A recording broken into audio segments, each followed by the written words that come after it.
Hello, everyone, and welcome to Rock Studios. I'm Stan Miller. I'm the PR and Analyst Relations Manager for Rockwell Automation in the EMEA region. And I'm joined in the studio today by Erwin Schürmann, Solutions Engineer of Claroty. Erwin, welcome. Yeah, thank you very much. And my colleague, John Speakman, OT Networks and Cybersecurity Specialist for Rockwell. Good to be here, Stan. Thank you for joining us, gentlemen. We're excited because we're talking about cybersecurity, asking our viewers, are they cyber secure? And also kind of getting a better understanding about Claroty and how, secure remote access and active threat detection. Mm-hmm. So let's get right into it, guys. Erwin, starting with you, please. Are there any particular shortcomings or areas of deficiency that the industrial companies need to resolve in relation to cybersecurity? So it's a very broad question. I think what is happening now is that companies are speaking about digital transformation. So what basically is happening is that the OT environment is connected to the IT environment. So it was always separated. And now what you see happening is that threats that IT environments are historically better protected against threats because we know that they were coming, right? And now so OT networks tend to have a different life cycle, and they tend to be longer there than an IT network, for instance. So in general, the technology used might be older. And thus the resistance against attacks is not that strong as IT environments. So I think what companies need to do is at least start thinking about being aware that they need to do something there. And so in most cases you need to think of securing your OT environment. And it's also not something that you can just buy, right? It's not something I put a product in place and then I'm ready. So it's really a journey that you need to take. I think one of the things it starts with is really mapping out what are the assets in your OT network, because you can't secure anything if you don't know what you're having, right? No, really good point. John, I'm going to throw it over to you if anything you'd like to add. Yeah, so I think IT-OT convergence has been happening for a while.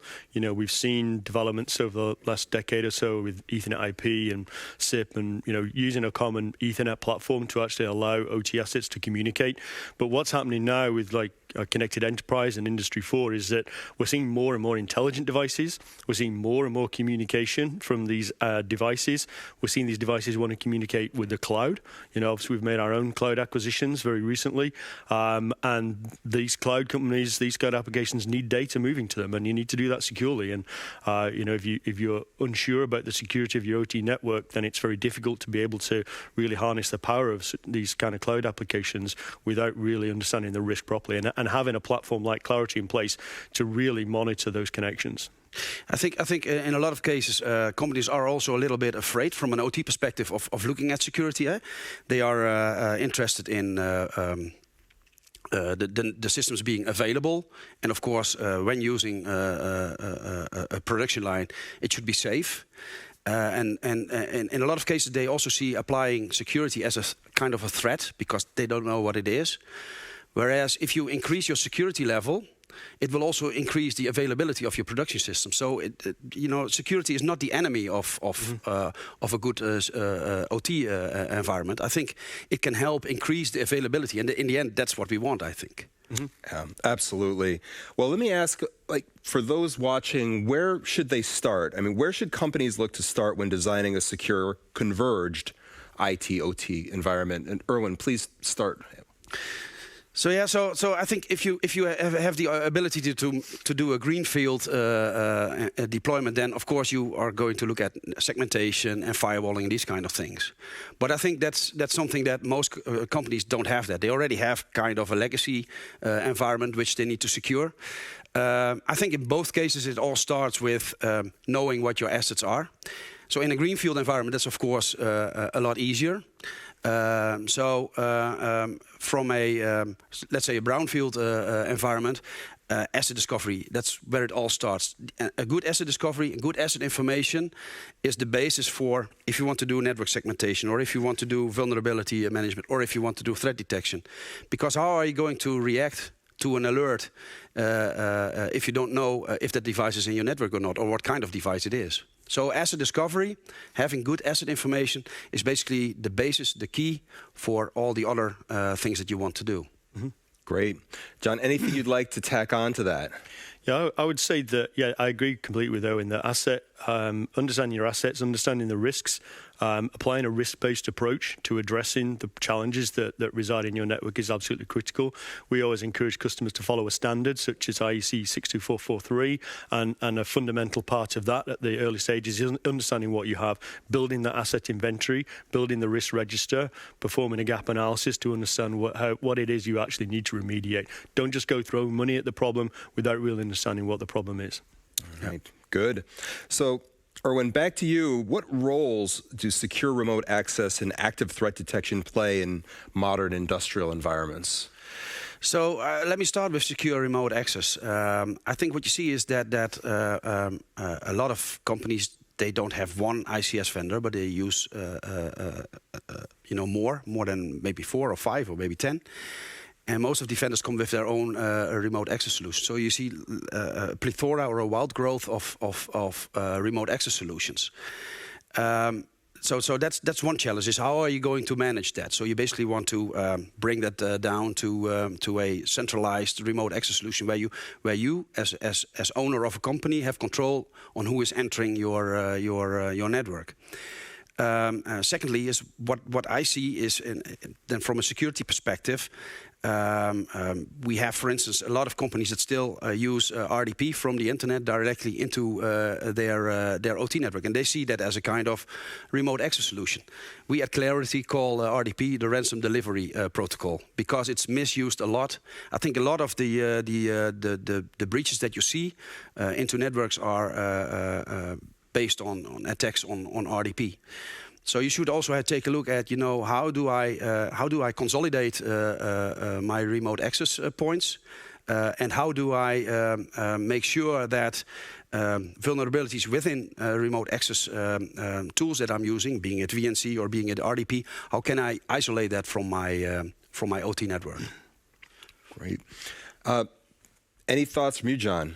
Yeah, so during the pandemic, we saw a huge increase in people needing to work remotely, so needing to access control networks, critical control networks that previously they'd only ever accessed locally.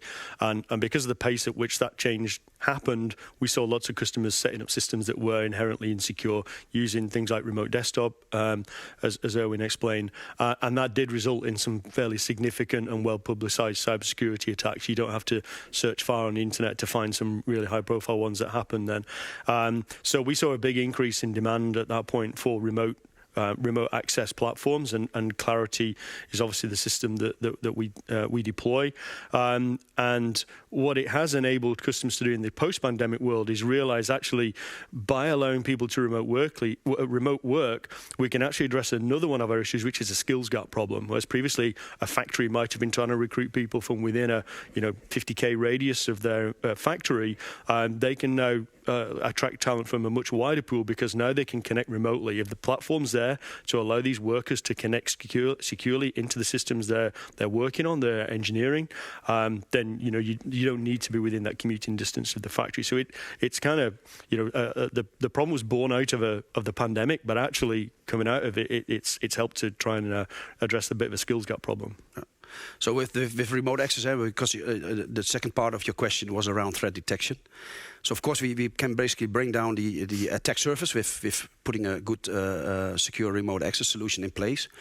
On the other hand, I mean, it doesn't mean that you're really there's no 100% guarantee that nothing will happen, right? So what we can do with threat detection is basically monitor your network continuously, and we do that passively because we don't want to interfere, of course, with production processes, but we can alert when we see something happening in the network. So when I speak to customers, what I notice is that for them OT security wasn't a big issue. It started to become an issue when, because of the digital transformation, and as John explained, connecting the IT to the OT world and vice versa. So that means that your attack surface for the OT network grows. It's easier to get attacks in. And we can help you. We can help cover that. But the rise, for instance, of ransomware made companies really aware that they need to do something, because ransomware made the problem very visible, right? So if you get hacked and you have ransomware in your network, you just can't. You need to pay, and then it's still the question if you get your data back. But it made it really apparent that something is going wrong. So I see and with threat detection, we can help companies protect against these kind of threats, of course. But for me, ransomware is a very good example of why companies should look at threat detection and secure remote access. I think those are really great points. And gentlemen, thank you so much for coming into the studio and talking and with us and sharing your perspective and insights on such a critical topic for industrial customers. Thank you very much. Thank you. And thank you for watching. If you'd like to learn more about Rockwell Automation and Claroty Security Solutions, please visit our website at rockwellautomation.com.